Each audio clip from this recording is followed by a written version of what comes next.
एक बार एक गांव में एक साधु रहता था जो भगवान पर बहुत विश्वास रखता था।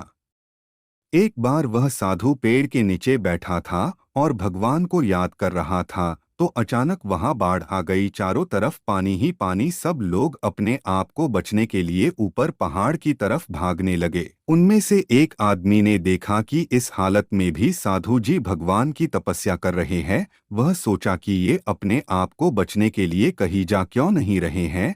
तो उसने साधु से बोला, अरे आप कहीं जा क्यों नहीं रहे हो? आप भी मेरे साथ ऊपर पहाड़ की तरफ चलो, नहीं तो डूब जाओगे। साधु बोले, अरे हमें क्या होगा? मैं भगवान की इतनी तपस्या करता हूँ, मुझे कुछ नहीं हो सकता, मुझे भगवान अपने आप बचाएगा। धीरे धीरे पानी साधु के कमर तक आ गया। अब लोग वहां से नाव लेकर निकलने लगे, तो उनमें से एक ने साधु से कहा, अरे पानी आपके कमर तक आ गया है, आप हमारे साथ चलो। तो साधु ने कहा कि नहीं नहीं, भगवान मुझे अपने आप बचाएगा। और वह नाव वाला भी वहां से निकल गया।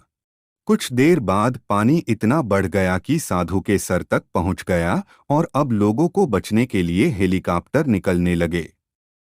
एक हेलीकॉप्टर साधु के पास आया, जो कि आखिरी हेलीकॉप्टर था। साधु के पास नीचे रस्सी फेंकी और बोला, इसे पकड़ो और ऊपर आ जाओ, नहीं आप डूब जाओगे। यह आखिरी हेलीकॉप्टर है और आपके पास में दूसरा कोई रास्ता नहीं है बचने के लिए। साधु ने कहा, यह रस्सी वापस ऊपर खींच लो और आप चले जाओ। मुझे भगवान के ऊपर पूरा भरोसा है, वह मुझे बचा लेगा।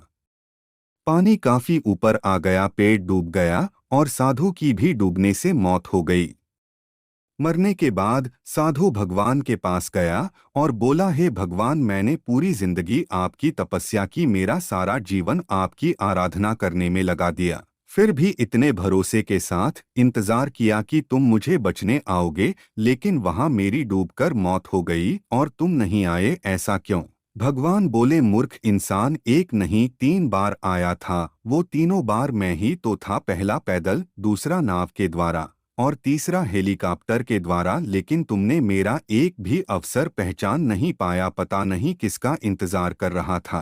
तो किसी भी अच्छे समय का इंतजार मत करो, जो भी करना है आज और अभी से ही शुरू कर दो।